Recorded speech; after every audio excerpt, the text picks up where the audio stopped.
मेरी तरफ से और मेरे दल के नेताओं की तरफ से बधाई देता हूं, धन्यवाद देता हूं। इस सरकार नहीं को हो बने, रहा है, आप टेबल कर दीजिए, इस सरकार को आप बने, टेबल कर दीजिए। इस सरकार को बने तकरीबन 14-15 महीने हो गए, लेकिन बड़े दुख के साथ ये कहना पड़ रहा है कि एक तरफ तो हम 35 लाख करोड़ के एग्रीमेंट और एमओयू की बात करते हैं, दूसरी तरफ जब हमारी सरकार थी जिसमें मुख्यमंत्री लघु उद्योग प्रोत्साहन योजना 2019, मुख्यमंत्री युवा उद्यम प्रोत्साहन योजना 2022 और उसके बाद 2022 में हम लोग राजस्थान निवेश प्रोत्साहन योजना रिप्स लेकर आए, उसके और आज के मापदंडों में जिस तरीके से सरकार ने चेंजेस किए हैं, बदलाव किए हैं, उसको लेकर मैं नहीं समझता कि आपकी ये जो कल्पनाएं हैं और जो आपके 35 लाख करोड़ के जो एग्रीमेंट हैं, जो एमओयू आपने करे पूरे हिंदुस्तान और पूरी दुनिया में घूम घूम कर, वो फलीभूत हो पाएंगे, वो धरातल पे आ पाएंगे, ऐसी उम्मीद बहुत कम है। क्योंकि एक कहावत है कि जब बच्चा गोद का नहीं संभलता तो पेट की क्यों आस करते हैं।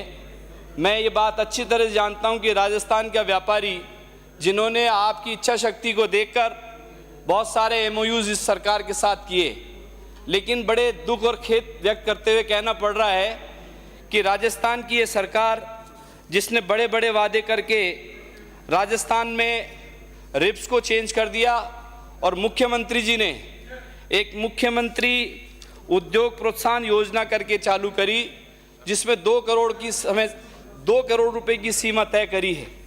मुझे बड़ा दुख होता है ये बात कहते हुए कि हमारी सरकार के टाइम जो मीटिंगें हर महीने होती थी और प्रोजेक्ट पे जिनको हम जो ब्याज का संवेशन देते थे, बहुत सारी स्कीम के फ़ायदे देते थे, जिसमें ब्याज सब्सिडी थी, 1 करोड़ से 5 करोड़ तक के प्रोजेक्ट को लगाने के लिए 6% की सब्सिडी थी, 5 से 10 करोड़ रुपए के बीच में लगाने वाले को 4% थी, 10 करोड़ से 50 करोड़ के प्रोजेक्ट लगाने वाले को ब्याज की सब्सिडी 3% थी, स्टैम्प ड्यूटी की राहत थी, बिजली शुल्क की राहत थी, मंडी शुल्क की राहत थी।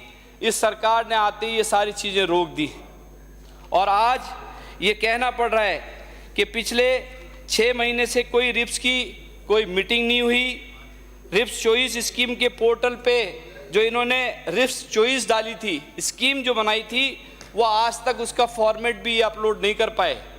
पिछले 6 महीने से कोई काम नहीं हुआ। आपके इंडस्ट्रीज कमिश्नर नहीं है पिछले 2 महीने से,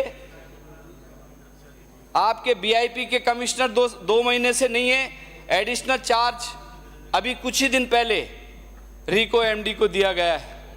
मैं ये बात कहना चाहता हूँ कि आपने अगर आपकी नीयत और मंशा ये सही होती कि उद्योगपतियों को आप फ़ायदा देंगे, तो आपने जो सब्सिडी का प्रोविज़न है, सब्सिडी इंटरेस्ट का प्रोविज़न है, बजट में आप बता दीजिए बजट में कोई एलोकेशन किया है क्या आपने जब बजट में कोई एलोकेशन नहीं किया तो आप कैसे किसी उद्योगपति को इंटरेस्ट सब्सिडी दे सकते हैं।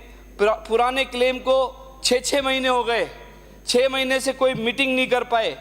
और दुख की बात यह है कि जो मुख्यमंत्री लघु उद्योग प्रोत्साहन योजना है, स्कीम उसकी कोई चर्चा करना नहीं सोचता उद्योगपति।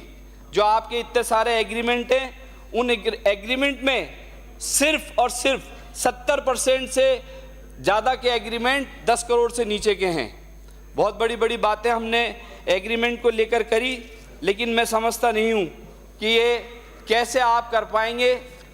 3 तरह की कैटेगरी आपने बनाई एमओयूज़ की कि मुख्यमंत्री 1000 करोड़ से ऊपर के प्रोजेक्ट मुख्यमंत्री जी स्वयं देखेंगे, 100 करोड़ से 1000 करोड़ तक की जितनी भी नए प्रोजेक्ट आएंगे उसको मुख्य सचिव महोदय देखेंगे, और नीचे के जितने भी प्रोजेक्ट हैं 100 करोड़ और 10 करोड़ के लगभग के नीचे के, वो सारे जिला उद्योग केंद्र देखेंगे। सारे कलेक्टर्स को लगाकर आपने एमओयू कराए, लेकिन आज जो नोडल एजेंसी है जिनको आपने 10 करोड़ से नीचे और 100 करोड़ 50 करोड़ के नीचे के प्रोजेक्ट की बात करिए, वो एमओयू जिनसे करें उन लोगों को पूछ रहे हैं कि आपको सरकार से क्या चाहिए। अगर वो ये कहते हैं कि हमें उद्योग लगाने के लिए रिप्स के फ़ायदे चाहिए जो 2022 के हैं, तो उसके लिए आप मना कर देते हैं। उसका आपका कोई प्रोविज़न इसलिए नहीं है कि आपके अगर सब्सिडी की बात करें, इंटरेस्ट सबवेंशन की बात करें, तो आपने प्रोविज़न ही नहीं करा, तो आप कैसे सब्सिडी देंगे? मेरे को कहना पड़ रहा है कि राइजिंग राजस्थान के नाम पर बहुत सारे काम हुए। 80% से ज़्यादा के एग्रीमेंट जो हैं वो 10 करोड़ 100 करोड़ के प्रोजेक्ट हैं, जिनकी कोई बात आप करते ही नहीं हैं। हमारे राजस्थान के जितने भी व्यापारी हैं, आपने एनहांसमेंट, कैपेसिटी एनहांसमेंट्स के जो रिप्स के फ़ायदे थे वो बंद कर दिए, उसमें भी आप कुछ नहीं कर रहे हैं। रीको की अगर बात करें तो रीको में आप ऑक्शन से प्लॉट देने की पहले तो बात करते थे कि हम प्रायोरिटी बेस पे जो प्रोजेक्ट होगा उसको हम रीको ज़मीन देगा, लेकिन अब अगर बात करते हैं तो आप ऑक्शन में बात करते हैं कि ऑक्शन से ज़मीन देंगे। इंफ्रास्ट्रक्चर रीको का जर्जर हो गया। हमारी सरकार ने हर उपखंड पे, ये नियत थी हमारी कि हम पूरे उपखंडों पे, हर तहसील पे, हर उपखंड पे एक औद्योगिक केंद्र बनाए, औद्योगिक रीको का एक बनाएंगे, लेकिन आपने उस चीज़ को रोक दिया। आपका वाटर मैनेजमेंट नहीं है, आपका वेस्ट मैनेजमेंट नहीं है। राजस्थान में बिजली सबसे ज़्यादा, आप हरियाणा चले जाएं, यूपी चले जाएं, वहाँ बिजली सस्ती मिलती है। यहाँ करोड़ों लाखों रुपए के इन्वेस्टमेंट करने की लोग मन करते हैं, क्योंकि हमारे पास मिनरल्स बहुत हैं, हमारे पास मैन पावर भी बहुत है, लेकिन जब यहाँ आते हैं तो बिजली महंगी मिलती है, ज़मीन महंगी मिलती है। सिंगल विंडो सिस्टम का आपने बैंड बजा दिया। सिंगल विंडो सिस्टम बिल्कुल कोलैप्स हो गया, कोई उसके अंदर काम नहीं हो रहा।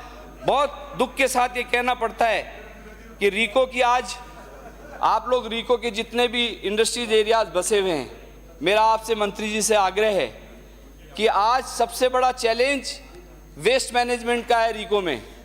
हमारे यहाँ सीतापुरा और इधर के एरियाज़ में चले जाइए आप, वो सारे के सारे नगर निगम के एरिया में आ गए। अगर कोई आदमी उसका अपशिष्ट निकलता है, आपकी उसकी कोई वेस्ट निकलती है, तो उसको हजारों लाखों रुपए इस बात के खर्च करने पड़ जाते हैं कि उसका वेस्ट कहाँ डिस्पोजल करे। अगर वो वेस्ट डिस्पोजल की नगर निगम से बात करेगी तो नगर निगम उस पर लाखों रुपए की पेनल्टी के साथ में उसके वेस्ट को मैनेज करने के लिए बात करता है। इसी तरीके से पचपदरा रिफाइनरी की बात करी मुख्यमंत्री जी ने, ये कहा कि आने वाले इसी साल में आप नवंबर दिसंबर में 55 रिफाइनरी भी शुरू कर देंगे, लेकिन रिफाइनरी के जो डाउन स्ट्रीम प्रोडक्ट हैं उसके बारे में आपने कोई सोचा नहीं। HPCL से आपकी बात हुई नहीं कि आपको कितना केमिकल मिलेगा। आपका रिफाइनरी से 17-18 किलोमीटर का इंडस्ट्रियल पार्क बना रहे हैं आप, 18 किलोमीटर की जो बाय प्रोडक्ट बनेंगे उनके लिए नहीं क्या प्लानिंग है? HPCL कितना आपको केमिकल देगा, उसके कितने बाय प्रोडक्ट बनेंगे, ये किसी को पता नहीं है। आप इस पर कोई चर्चा करना नहीं चाहते। लेकिन एक बात कहना चाहता हूँ कि अगर उद्योग के लिए और एक्सपोर्ट के लिए भी ध्यान देने की ज़रूरत है। हमारे यहाँ से राजस्थान से तकरीबन 20,000 करोड़ का एक्सपोर्ट प्रतिवर्ष होता है, खालिस अमेरिका के लिए। अमेरिका की ड्यूटी स्ट्रक्चर चेंज हो गए। हमें इस और देखने की ज़रूरत है कि किस तरीके से अमेरिका हमारे इंडिया से बात तो अच्छी करता है, लेकिन अगर एक्सपोर्ट और इम्पोर्ट की बात करें तो ड्यूटी ड्रॉबैक और ड्यूटी स्ट्रक्चर को उन्होंने चेंज कर दिया। इसका लॉन्ग टर्म इफेक्ट हमारे ऊपर पड़ेगा।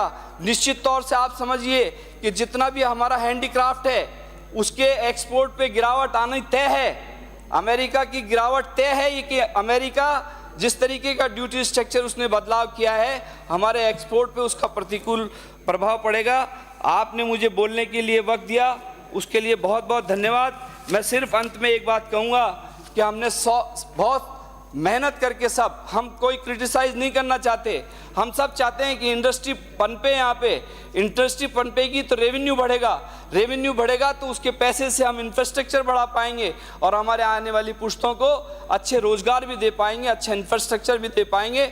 हमारी शुभकामनाएं आपके साथ हैं, लेकिन प्लीज़ इन बातों पे ध्यान दीजिए कि किस तरह के इंडस्ट्रियलिस्ट जो नए आने वाले आपके साथ जुड़ना चाहते हैं उनको किस तरीके से हम सुविधाएं दे पाएँ और उनको साथ जो हमारी मंशा आपकी रहती है उसको हम फलीभूत कर पाएँ। आपने बोलने का समय दिया, बहुत बहुत धन्यवाद। जय हिंद।